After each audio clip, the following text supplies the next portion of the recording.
Hi everyone, जय हिंद। मैं अंकित, आप सबका एक इंग्लिश में एक बार फिर से स्वागत है। कॉमन एरर्स के कुछ अच्छे क्वेश्चन हम लोग देखते हैं। मेंस के लिए ज़्यादा ये सूटेबल है।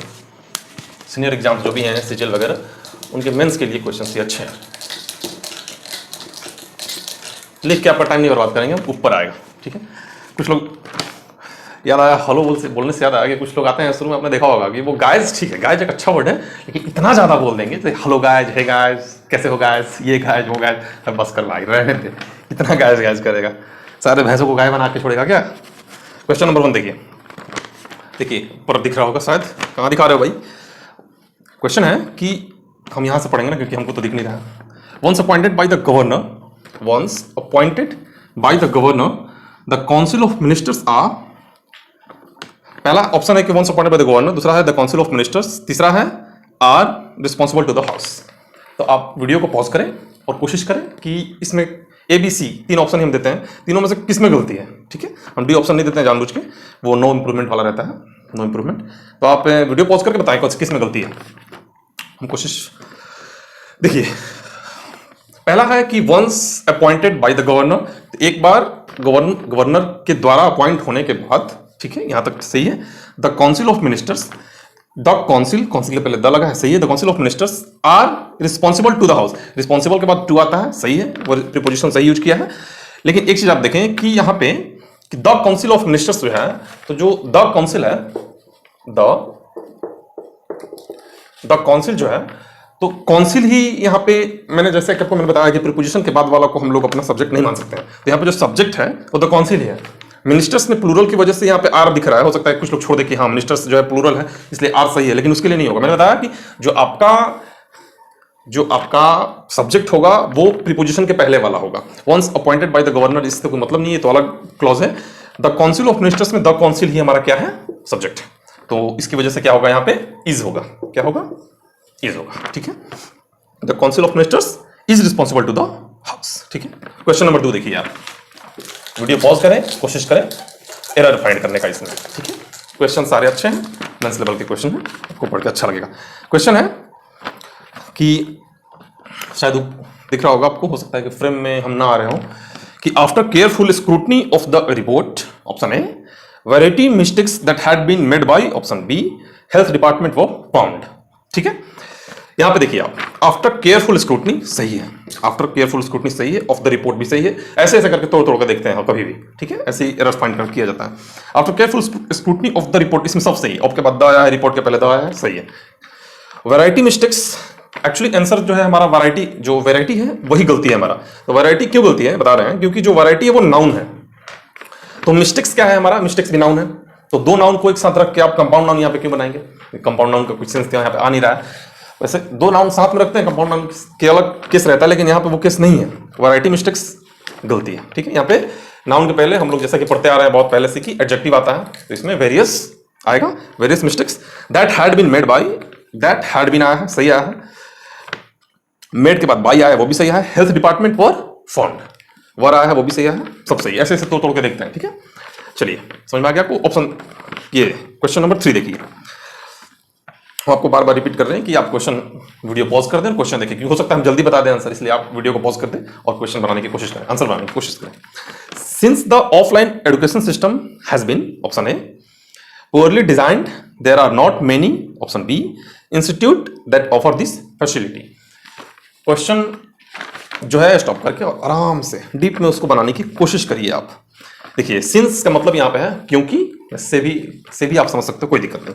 Since the offline education system has been poorly design, जब से, यहाँ पे जब से का सेंस आ रहा है, या फिर क्योंकि का भी सेंस आ रहा है, क्योंकि ऑफलाइन एजुकेशन सिस्टम है वो पोरली डिजाइन किया गया है, has been, there are not many institute that offer this facility. देखिए यहाँ पे एक चीज हम आपको समझाएंगे कि देयर के बाद आर आया है, सही है, देयर आर नॉट मेनी, तो यहाँ पे देयर आर क्या दिखा रहा है आपको, आर दिखा रहा है कि जो है वो प्लूरल के सेंस में हम लोग लेके जा रहे हैं क्वेश्चन को। देखिए अगर मेनी की जगह पे एनी लगा देते हैं हम, ध्यान से आप समझो, यहां मेनी इंस्टीट्यूट की जगह पे अगर हम एनी इंस्टीट्यूट लिख देते हैं, भाई क्यों गलती हो रहा है, एनी इंस्टीट्यूट लिख देते हैं, तो थोड़ा सा जो है ना वो बड़ा इसमें मतलब, देखिए जैसे there are not many institute that offer, तो इंस्टीट्यूट दैट ऑफर्स, कुछ लोग लग रहा होगा कि ऑफर में गलती है, ऑफर्स हो जाता तो काम चल जाता, जैसे कि इंस्टीट्यूट सिमिलर है, दैट ऑफर्स दिस फैसिलिटी, कुछ लोग लग रहा होगा कि वो भी हो सकता था, लेकिन वो इसलिए नहीं होगा क्योंकि मेनी जो है अभी मैंने बताया एनी के बाद हम लोग प्लूरल सिंगुलर कुछ भी ले सकते हैं, लेकिन जो मेनी है, मेनी के बाद जो इंस्टीट्यूट होगा वो प्लूरल में ही आएगा। तो यहाँ पे गलती इंस्टीट्यूट में है,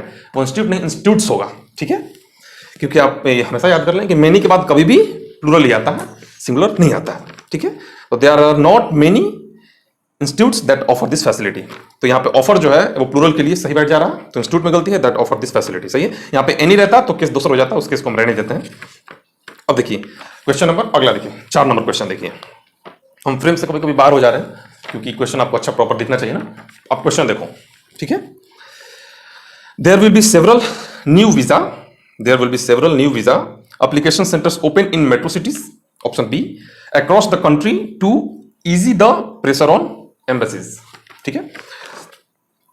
ऑप्शन ए है कि there will be several new visa application, option B है कि application centres opened in metro cities, option B है across the country to easy the pressure on embassies. Find करो आप कहां इसमें एरर है, कोशिश करो फाइंड करने की।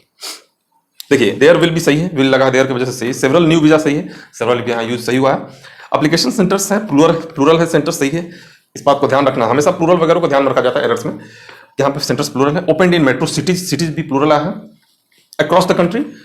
उसके बाद to easy the pressure on emphasis, देखिए यहाँ पे आसानी से दिख गया कि अक्रॉस द कंट्री टू, यहाँ पे टू लगा के एम्फेसाइज कर रहा है कि to easy the pressure on emphasis, कि लिखा है कि there will be several new visa application centres open in metro city. Metro city में बहुत सारे वीजा के सेंटर्स खोल दिए गए हैं पूरे देश में, टू किस काम के लिए, to easy the pressure on embassies, कि एम्बेसीज का जो प्रेशर है उसको कम किया जा सके, तो उसको प्रेशर को कम किया जा सके, आसान किया जा सके, एम्बेसीज के प्रेशर को आसान किया जा सके। तो आसान किया जा सके के सेंस में जो है यहाँ पे वर्ब का फॉर्म आ रहा है, तो टू ईज होगा, ठीक है, इजी नहीं होगा। इजी क्या है, इजी क्या है, एडजेक्टिव है, इजी क्या है, एडजेक्टिव है, और ईज क्या है, इज है वर्ब, कुछ केसेस में ये नाउन भी होता है, लेकिन मेनली यहां पे वर्ब होगा कि to ease the pressure on embassies. तो ऑप्शन सी हमारा गलत है, ठीक है। Next question, his industrious nature and calm temperament have endeared him to one's colleagues and superiors, ठीक है। क्वेश्चन है कि हिज इंडस्ट्रियस नेचर, उसका मेहनती आदत, नेचर का मतलब है उसका मेहनत करने का आदत, एंड काम टेम्परामेंट, और शांत स्वभाव, टेम्परामेंट का मतलब स्वभाव होता है।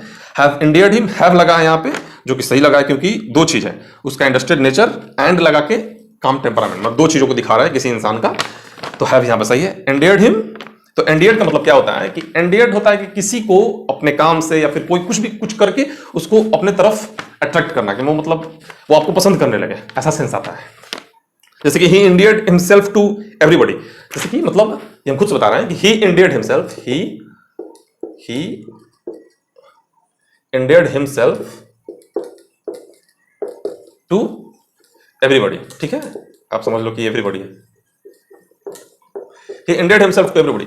यहां पे जब भी आप इंडियर्ड लिखें तो टू इसको फॉलो करें, endeared is followed by to, and इसके बीच में कोई ना कोई एक प्रोनाउन हो या डिटरमाइनर हो वगैरह करके आएगा। तो ही इंडियर्ड हिमसेल्फ टू एवरीबॉडी, वो अपने आप को सबके सामने, ऐसा मतलब वो कर रहा है कि सब लोग उसे पसंद कर रहे हैं, ठीक है। तो इंडियर्ड मतलब कि पसंद करवाना, करना नहीं, लोग आपको पसंद करें, ये सेंस आता है। His industrious nature and calm temperament have endeared him to, यहाँ पे देखिए मैंने बताया जैसे कि पहला सही है, तो have endeared him to, endeared के बाद टू आया है तो सही है, ठीक है। टू नहीं आता तो बी गलती हो जाता है क्योंकि टू आना जरूरी है।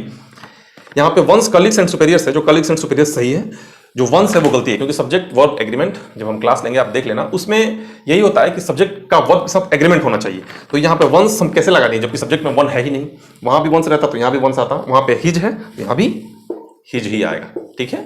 तो यहाँ पे क्या आएगा, हिज आएगा, तो ऑप्शन सी गलत है। नेक्स्ट क्वेश्चन देखिए, क्या है कि she was asked to write a report about the meeting she attended yesterday, ठीक है। तो कभी कभी हमें एडिट करना पड़ता है, पता है क्यों, क्योंकि कोई दरवाजा नॉक करने लगता है वगैरह वगैरह, आप समझ रहे हो। She was asked to write a report, option A about the meeting she attended, C तक ऑप्शन बी है, अटेंडेड यस्टरडे ऑप्शन सी।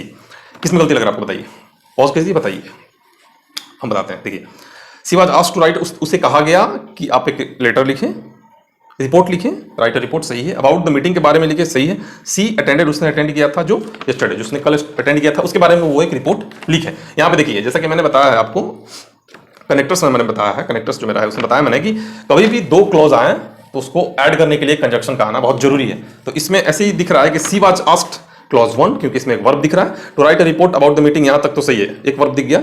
उसके बाद सी अटेंडेड आ गया, मतलब अटेंडेड मतलब एक और वर्ब, तो 2 वर्ब आ गया और एक भी कंजक्शन नहीं, गलती हो गया ना। तो आप इस बात को समझो, सी के पहले दैट आएगा, मतलब ऑप्शन बी हमारा गलती है, सी के पहले क्या आएगा, दैट आएगा, ठीक है। नेक्स्ट क्वेश्चन देखिए आप, नेक्स्ट क्वेश्चन आप देखें, the situation had come for policy makers in India, option A, to understand the damage which is caused, option B, as a result of a vast gap in perception and reality, ठीक है। Question आप pause करें और बनाने की कोशिश करें। Questions अच्छे हैं, आप दिमाग लगाएं, पूरा पढ़ें, कोशिश करें बनाने की। देखिए हम बताते हैं, the situation has come for policy makers in India. सबसे पहले कि सिचुएशन ऐसा आ गया है पॉलिसी मेकर्स के लिए इंडिया में, ठीक है, ऐसे पढ़ा जाता है एरर्स को। यहाँ पे हैज दिया है तो ध्यान रखें आप, टू अंडरस्टैंड द डैमेज, कि इस बात को वो अंडरस्टैंड करें कि the damage which is caused, जो कि कॉज हुआ है नहीं, जो कि कॉज होता है, तो विच हैज बीन कॉज्ड, जो कॉज होते आ रहा है, इज नहीं होगा, हैज बीन होगा, ठीक है। वो बोल रहा है कि पॉलिसी मेकर्स के लिए वो सिचुएशन आ गया है कि वो इस बात को समझें कि जो कॉज होते आ रहा है, डैमेज जो कॉज होता है as a result of vast gap in perception and reality. तो यहाँ पे वैसे भी आप देख रहे हैं कि जो पहले वाला में हैज है, तो आगे वाला भी जो फॉलो कर रहा है हैज बीन फॉलो कर रहा है, क्योंकि जो बहुत पहले से होते आ रहा है और आगे भी होगा, ये सेंस आ रहा है ना, तो यहाँ पे हैज बीन आएगा। आप टेंस के माध्यम से भी समझ सकते हैं आसानी से इस चीज को। ईज नहीं आएगा, क्योंकि ईज जो है वो उतना ज्यादा अच्छा सेंस नहीं देगा ना, क्योंकि वो पास्ट से आपको फ्यूचर तक दिखाना है। यहाँ पे हैज बीन अच्छा आ रहा है, ठीक है। कॉमन एरर्स में ऐसी होते, छोटी छोटी एरर्स दे देते हैं जो समझना पड़ता है। नेक्स्ट क्वेश्चन देखें आप, any coalition which contains mister Modi as a major ally and mister Rahul Gandhi as a minor partner do not need outside support. Question देखें, पॉज करें वीडियो को और बनाने की कोशिश करें किसमें गलती है। Option A, any coalition which contains mister Modi as a major ally, option A है। Option B, and mister Rahul Gandhi as a minor partner, and option C है, do not need outside support. देखिए, कोई भी कोलिशन मतलब होता है गठबंधन, विच कंटेन्स, जिसमें आते हैं, कंटेंट्स मतलब उसमें आते हैं, विच कंटेंट्स मिस्टर मोदी, मतलब जिसमें मोदी जी आते हैं एज अ मेजर एली, बड़े एली के रूप में, एली मतलब भी पार्टनर होता है, and mister Rahul Gandhi as a minor ally, वही पार्टनर या एली से ही है, वो माइनर एली के रूप में आते हैं। Do not need any outside support, कोई भी उनको आउटसाइड सपोर्ट की जरूरत नहीं, मतलब वो जीत सकते हैं अगर दोनों साथ आ जाए तो। हालांकि मुश्किल है, मुश्किल नहीं है, हमको तो लग रहा है इम्पॉसिबल है, हालांकि फिर भी हमें अपने पढ़ाई से मतलब है कि ना। कोई भी एग्जाम्पल हो, हमें तो पढ़ाना है, आपको पढ़ना है, सिंपल सी बात है। तो यहाँ पे एक चीज आप ध्यान रखें कि कोई भी कोलिशन की बात हो रही है, एनी कोलिशन विच कंटेंस, जो कंटेंट करता है mister Modi as a major ally and mister Rahul Gandhi as a minor partner, तो यहाँ पे कोलिशन की बात हो रही है, तो हमारा सब्जेक्ट एनी कोलिशन है, तो एनी कोलिशन क्या है, सिंगुलर है, तो डू नॉट की जगह पे डज नॉट आएगा, ठीक है, does not need any outside support, ठीक है। And the last question is, last question देखिए आप, since 3 days I have not taken the lunch but dinner, since 3 days option है, I have not taken the lunch, option B, and option D but dinner. इसका मतलब हुआ कि 3 दिन से मैंने कोई लंच नहीं लिया है बल्कि डिनर लिया है, मतलब वो डिनर कर रहा है, लंच नहीं कर रहा है, ठीक है। वैसे भी कॉमन एरर्स में से क्वेश्चन डाल देंगे, लगेगा कि कहाँ से आ गया भाई। खैर यहाँ पे हम बता दें, बहुत बड़ी बात नहीं है, यहाँ पे लंच के पहले द नहीं आएगा, क्योंकि आप खुद पढ़ के देखो फिर से एक बार। Since 3 days I have not taken, 3 दिन से I have not taken the lunch, the lunch मतलब लग रहा है कोई खास लंच, मैंने वो वाला लंच नहीं लिया है। मैं जैसा आपको पता है कि द का यूज वैसे हम लोग करते हैं कोई स्पेशल पार्टिकुलर केस में, आप जानते भी होंगे क्योंकि सीनियर क्लास का ये लेक्चर है, तो आप सीनियर लड़के भी होंगे। तो द का केस जो है वो वैसे ही आता है कि कोई पार्टिकुलर वे में, जैसे कि द लंच मतलब वो लंच हमको दिखाना है, वो वाला लंच हम 3 दिन से नहीं खा रहे हैं, यहाँ पर तो नॉर्मल बात हो रही है। Since 3 days I have not taken the lunch but dinner. Thank you, ख्याल रखिए, खुश रहिए, मिलते हैं आपसे अपने अगले लेक्चर में।